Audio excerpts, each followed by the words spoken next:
je reviens pour un deuxième J'aime lire et je vais vous présenter également 3 livres dans cette vidéo. Donc, je vais vous présenter 3 livres. Alors, le premier, il s'agit d'un auteur, une auteure, on peut dire une auteure maintenant, française, bien française. Comme je l'ai déjà dit, je suis fan des thrillers américains et je suis fan des thrillers français parce qu'on a des auteurs français très bons en la matière. Franchement, pour ceux qui aiment ça, essayez parce que c'est ce que je vous donne. Si vous aimez les thrillers américains, enfin, vous allez adorer les thrillers français, c'est exceptionnel, je trouve. Donc voilà. Bref. Donc là, il s'agit de Claire Favant. Claire Favant, elle a écrit pas mal de bouquins. Je les ai tous lus. Et en fait, celui dont je vous parlais là, c'est... je crois que c'est un de mes préférés. En même temps, c'est difficile de dire quel est mon préféré parce qu'ils sont tous très bien. Donc je vous les conseille. Donc allez voir un peu sur Amazon ou à la FNAC, ou sur le site de la FNAC pour voir ce qu'elle a écrit. Lisez les résumés et voir ce qui vous plaît. ce qui vous attire. Moi, je vais vous parler d'un qui s'appelle Dompteur d'ange, donc de Claire Favant. Je vais vous lire le résumé. Alors, on ne choisit pas sa famille, encore moins celle de son ravisseur.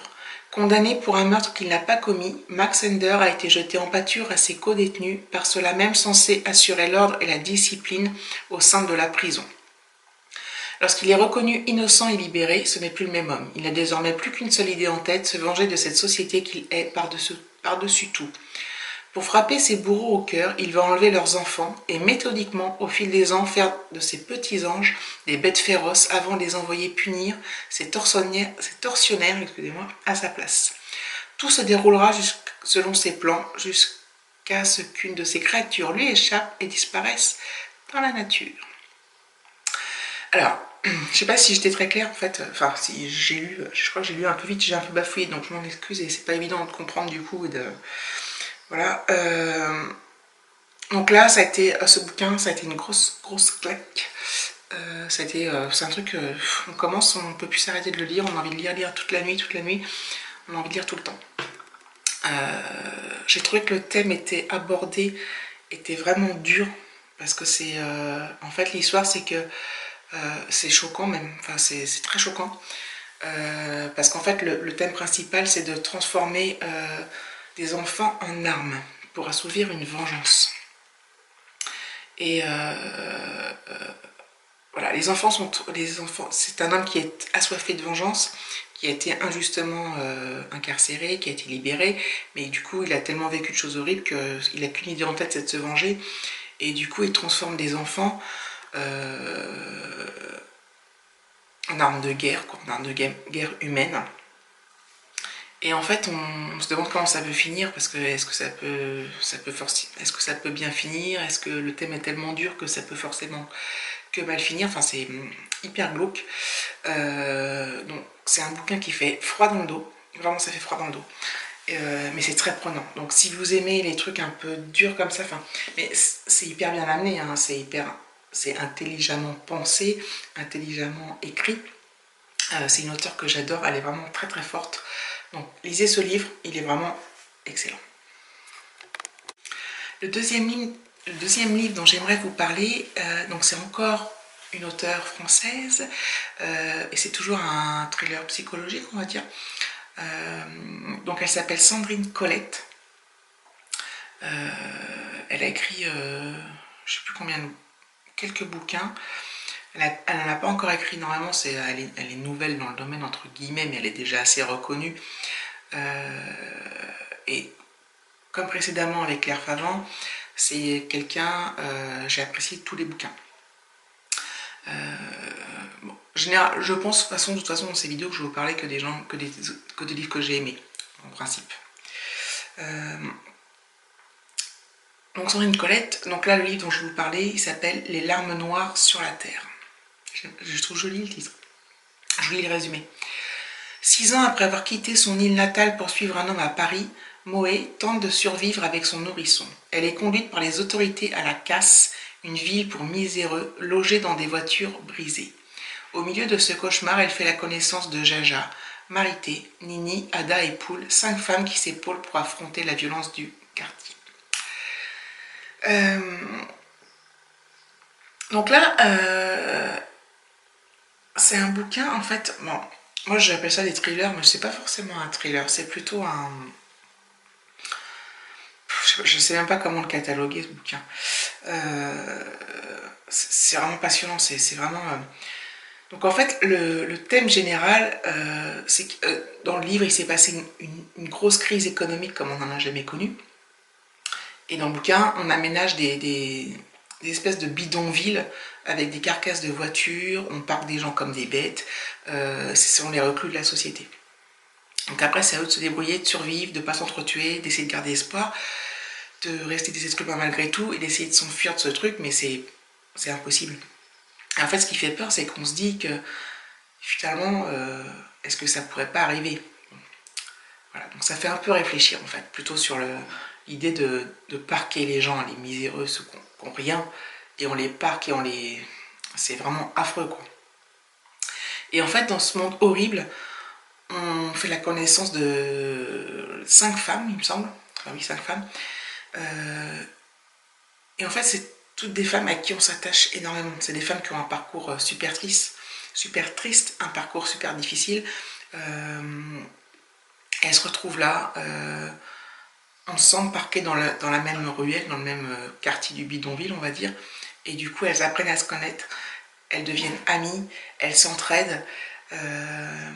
Et c'est super beau. Enfin, en fait,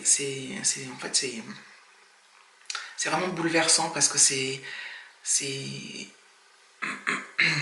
comment dire, en fait c'est un milieu, c'est un milieu très noir, très dur, et au milieu de tout ça il y a l'amitié qui ressort, la joie d'être les unes avec les autres, de s'aider, s'entraider, d'espérer, de se conseiller, etc.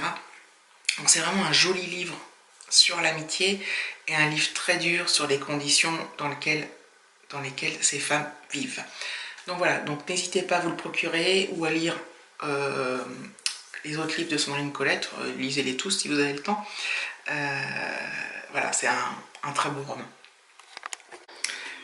Alors, le troisième livre que je vous présente sur cette vidéo, ça arrive longtemps après le début de ce que vous venez de voir, parce que j'ai pas filmé en même temps, j'ai été interrompue, du coup j'ai pas continué, donc je reviens maintenant. Et du coup je vais vous présenter donc le livre que je viens de finir. Donc c'est un livre de Jonathan Kellerman et qui s'appelle Billy Straight, donc je vous mets l'image. Et je vais vous parler un peu de ce bouquin. Donc cet auteur, Jonathan Kellerman, c'est un auteur américain et à la base c'était un psychologue.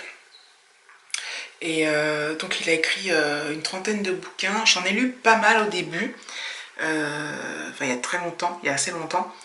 Et au départ c'était des one-shots, enfin c'était des romans uniques quoi, où il n'y avait pas de suite, il n'y avait pas de personnage récurrent. Et il s'est mis à écrire avec un psychologue qui apparaissait dans toutes ses enquêtes, donc qui s'appelait Alex Delaware. Et du coup, je sais pas pourquoi j'ai arrêté de lire ce bouquin. Et quelque temps, je suis tombée sur le livre donc Billy Straight, là, dont vous avez vu l'image, et je sais pas, ça m'a plu.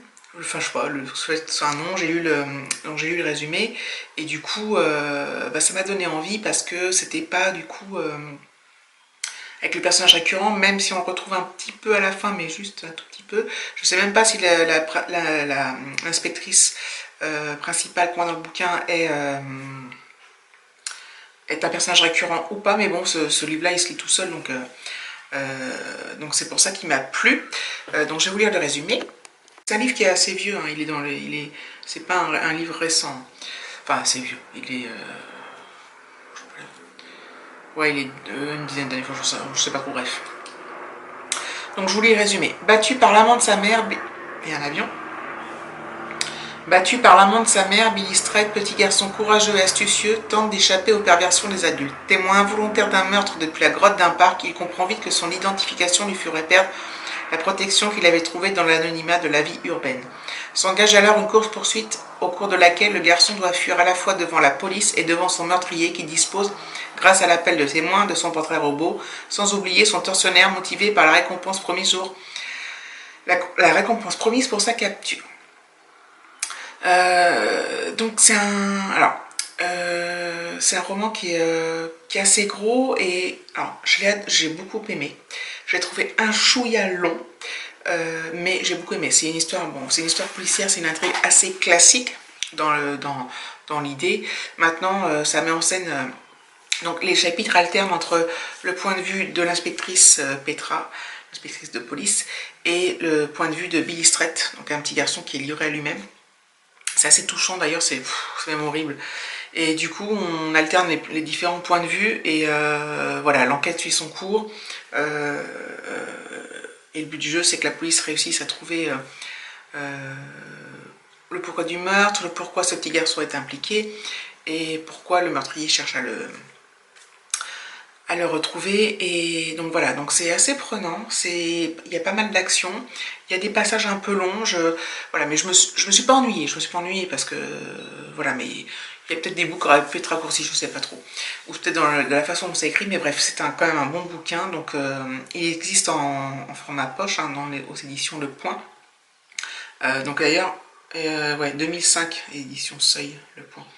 Donc le brochet a dû sortir bien avant, peut-être un an avant. Mais il aurait pu être écrit à notre époque. Hein.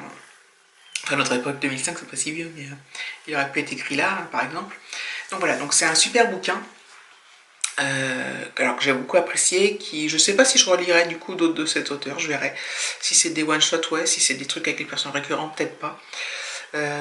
Donc voilà, donc j'espère que voilà, ça vous aura donné envie de les lire. Si vous les avez déjà lus et que vous avez aimé, vous pouvez me le dire en commentaire. Si vous ne les avez pas aimés, vous pouvez me le dire également. Et puis si ça vous tente aussi. Et puis donc voilà, donc je vous dis à bientôt pour un prochain J'aime lire.